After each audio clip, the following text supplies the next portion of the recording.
నమస్తే welcome to Suman TV. నేను విష్ణు. ప్రస్తుతంతో పాటు సీనియర్ మార్కెట్ అనలిస్ట్ జీవి సత్యనారాయణ గారు ఉన్నారు. వారితో మాట్లాడదాం. సార్ నమస్తే. సార్ నమస్తే. సత్యనారాయణ గారు, మొత్తానికి 2 సంవత్సరాల తర్వాత ఎల్ఐసికి పట్టిన గ్రహణాలన్నీ వీడిపోయినట్టున్నాయి, అంటే స్టాక్ సంబంధించి. అవును. ఎందుకంటే లిస్టింగ్కి ఆల్మోస్ట్ 940 ఆ ప్రైస్లో లిస్టింగ్ వచ్చింది 2022 మే ఆ టైంలో. అండ్ అక్కడి నుంచి లోయెస్ట్ ఆల్మోస్ట్ ఒక 500 చేంజ్ కి లోయెస్ట్ వెళ్ళిపోయింది. అండ్ తర్వాత ఈ మధ్య 1175 పీక్ హైయెస్ట్ కి వెళ్ళింది. ప్రస్తుతానికి ఒక 1030 1040 ఆ ప్రైస్ లో ట్రేడ్ అవుతుంది. అండ్ అది కూడా కాకుండా ఎల్ఐసికి ఇన్కమ్ ట్యాక్స్ నుంచి ఒక గుడ్ న్యూస్ కూడా వచ్చిందని ఏంది అసలు, అంటే అసలు ఎల్ఐసి ప్రయాణం అనేది ఎలా సాగింది అంటారు? తాకట్టులో ఉన్న బంగారాన్ని విడిపించి ఆ రోజు ఆన్లైన్ రేటుకే మేము కొంటాం. Sharma gold company. ఎల్ఐసి గురించి ఎక్కువ మనం ఎంత చెప్పినా తక్కువే. ఎందుకోసం అంటే గవర్నమెంట్ ఆర్గనైజేషన్లో ఇన్సూరెన్స్ లైఫ్ ఉన్నది ఫస్ట్ ఇదే ఎల్ఐసి ఆఫ్ ఇండియా. మామూలుగా గవర్నమెంట్ ఆర్గనైజేషన్లు అంటే స్వాతంత్రం వచ్చిన తర్వాత గవర్నమెంట్ ఆర్గనైజేషన్లు లైఫ్కి ఎల్ఐసి ఆఫ్ ఇండియా, ఇక మామూలు వెహికల్స్ అని హెల్త్ కోసం అని 2 వీలర్స్ 4 వీలర్స్ పర్సనల్ యాక్సిడెంటల్కి వచ్చేటప్పటికి వేరే ఇన్సూరెన్స్లు అంటే న్యూ ఇండియా అని oriental, United India, national insurance, అవి 4 జనరల్ ఇన్సూరెన్సుల కింద ఉండేది. అయితే ఈ ఎల్ఐసి ఆఫ్ ఇండియా ఏదైతే లైఫ్ ఇన్సూరెన్స్ ఉందో వాళ్ళ దగ్గర ఏవైతే ఎల్ఐసి ప్రీమియంలు ఉంటాయో మామూలుగా లేదు, అంటే పెద్ద మొత్తాల్లో ఉండేది ఎప్పుడు కూడా. ఎందుకోసం ప్రీమియం కలెక్ట్ చేస్తాం, ఎప్పుడైతే రిస్క్ అయినప్పుడే వాళ్ళకి క్లెయిమ్స్ ఉంటాయి, అవన్నీ గవర్నమెంట్ హ్యాండ్ ఓవర్లోనే ఉంటాయి. అంటే ఎల్ఐసి అంటే గవర్నమెంట్ కిందకే.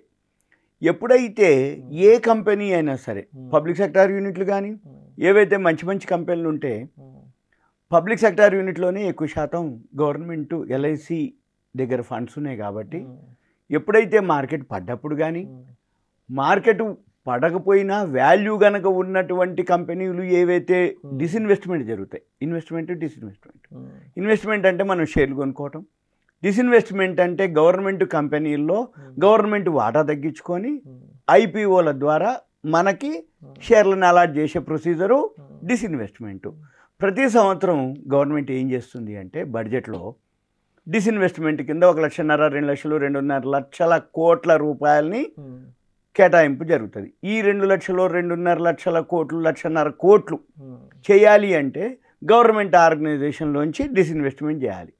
ఎప్పుడైతే ఈ గవర్నమెంట్ ఆర్గనైజేషన్ డిస్ఇన్వెస్ట్మెంట్ చేస్తాయో మార్కెట్ ఫాల్ అయినప్పుడు ఇచ్చిన ప్రైస్ కంటే తక్కువ కావటం, ఏది ఇష్యూ ప్రైస్ కంటే, లేదు గవర్నమెంట్ షేర్లు అన్నీ పడిపోవటం, అప్పుడు గవర్నమెంట్ ఏం చెప్తుంది అంటే బాబు ఎల్ఐసి నీ దగ్గర ఫండ్స్ ఉన్నాయి కాబట్టి నువ్వు ఆ షేర్లని బై చెయ్యి, నీ దగ్గర ఉన్న పైసలు పెట్టి అని బై చేపిస్తుంది.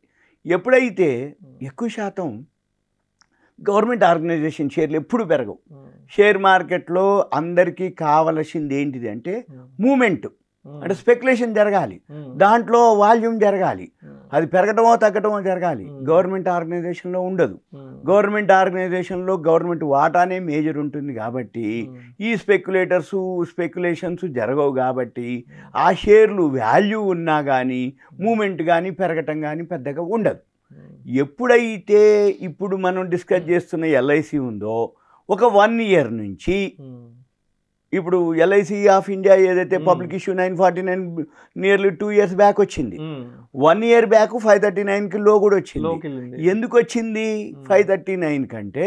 ఈ గవర్నమెంట్ ఆర్గనైజేషన్లో ఈ ఎల్ఐసి ఆఫ్ ఇండియా ఉన్న పైసలన్నీ తీసుకుపోయి పెట్టుబడి పెడితే ఆ షేర్లు పెరగట్లేదు కాబట్టి ఎల్ఐసి షేర్ కూడా పెరగదు. ఒకటి.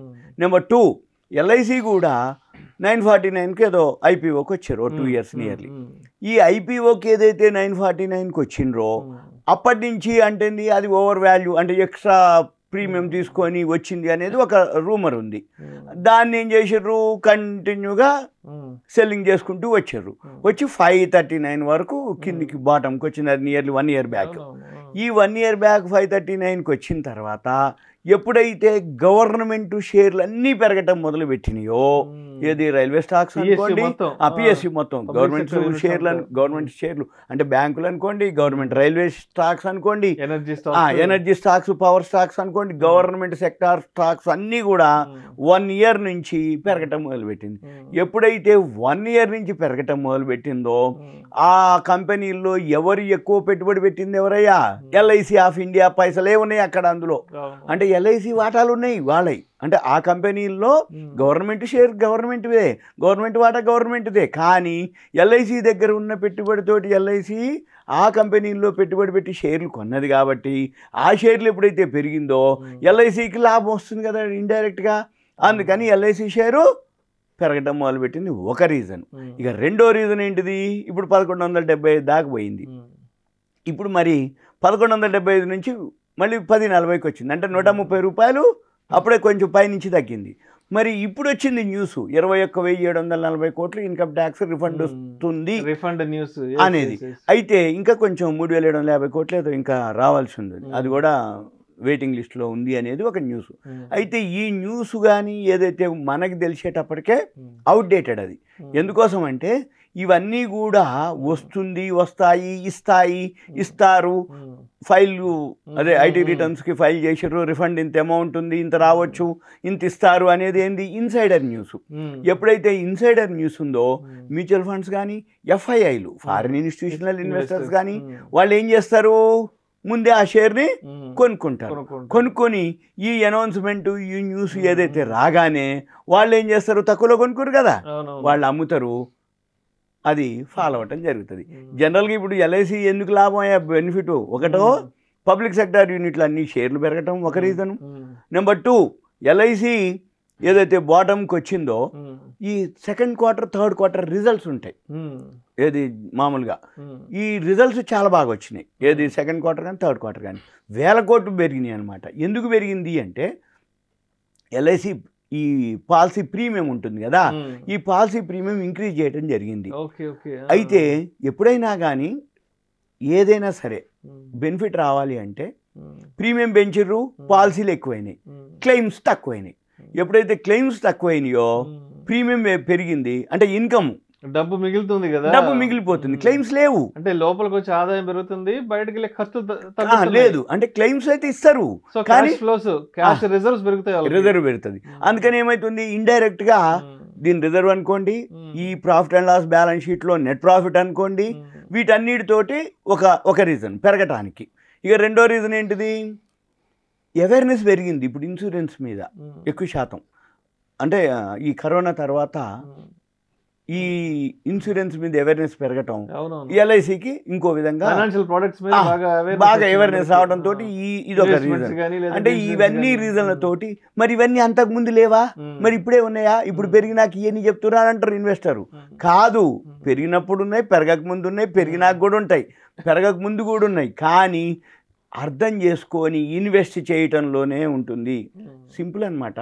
బిజినెస్ అంటే తక్కువలో కొనుక్కొని ఎక్కువలో అమ్మటం బిజినెస్ అంటే, అంతే తప్ప హైలో కొనుక్కొని లాస్ వచ్చింది లోలో అమ్మటం అది బిజినెస్ అంటారు, అది గ్యాంబ్లింగ్ అంటారు. ఎందుకు అంటే సపోజ్ మేము 539 అప్పుడు మేము చెప్పడం కూడా జరిగింది. ఏమని? ఎల్ఐసి వాల్యూ ఉందా లేదా 949కి ఇస్తే ఎవరైనా అడిగితే ఏమంటారంటే, ఎవరైనా చెప్తే 949 ఐపీఓకి వచ్చిండు, ఇప్పుడు తగ్గిందా, ఇప్పుడు చెప్పింట్లే మీరు అంటారు. ఇప్పుడు ఏమంటారు తెలుసా? ఇప్పుడు కొనొచ్చా అండి అంటారు. మేము ఇప్పుడు ఎంకరేజ్ చేయం. ఎందుకు ఎంకరేజ్ చేస్తామా అంటే 540లో కొనుక్కోవటం వేరు, 1175లో కొనుక్కోవటం వేరు. మన పని ఏంటిది? వాల్యూ ఉంది, వాల్యూ ఉంటుంది. కాకపోతే ఏంటంటే ఈ మధ్య కాలంలో పబ్లిక్ సెక్టార్ యూనిట్లు అన్నీ పెరగటం వల్ల ఎల్ఐసి కూడా బాగా పెరగటం జరిగింది. ఎందుకు? ఈ దీని దగ్గర ఏవైతే ఫండ్స్ ఉన్నాయో ఇన్వెస్ట్ చేయటం వల్ల. రెండోది ఇన్కమ్ ట్యాక్స్ రిఫండ్. వీటితోటి సో మొత్తానికి ఎల్ఐసికి మంచి రోజులు అయితే వచ్చినాయి. మొత్తానికి మంచి రోజులు అంటే ఏం లేదు, ఐపీఓ కంటే ఇష్యూ ప్రైస్ కంటే పైన ఉన్నంత వరకు మంచిదే. ఎందుకు? అప్పట్లో ఎల్ఐసి ఏజెంట్లు, డెవలప్మెంట్ ఆఫీసర్లు, బ్రాంచ్ మేనేజర్లు ఎల్ఐసి టార్గెట్ కోసం అని ఏపిచ్చి వాళ్ళందరూ కూడా ఒక విధమైన అమ్మయ్య ఇప్పుడు నీ పైసలు నీకు వచ్చినాయి కదా, వడ్డీ మందం వచ్చింది కదా, పెరిగింది కదా, నష్టం లేదు కదా అంటే కొంచెం ఒక ఫీల్ ఫ్రీ అనమాట. అదే లోలో ఉంటే ఏమైనా నువ్వు చెప్పి ఏపిచ్చినావు నాతోటి అనేది కొంచెం మొహమాటాలు ఉండేది. ఇప్పుడు అవి లేదు. అది కథ. Thank you sir. Okay. Suman TV ప్రేక్షకులకు ధన్యవాదాలు. ప్రేక్షకులకు విజ్ఞప్తి, ఈ వీడియోలో ప్రస్తావించబడిన అంశాలు కేవలం ప్రేక్షకులకు ఒక అవగాహన కొరకు, ఇన్ఫర్మేషన్ కొరకు, ఎడ్యుకేషన్ పర్పస్ కొరకు మాత్రమే వీటి గురించి ప్రస్తావించడం అనేది. ఇవి మా రికమెండేషన్స్ అయితే కాదు. పెట్టుబడులు పెట్టే ముందు మీ పర్సనల్ ఫినాన్స్ ప్రొఫెషనల్ని సంప్రదించి మాత్రమే తుది నిర్ణయం తీసుకోగలరని మా మనవి.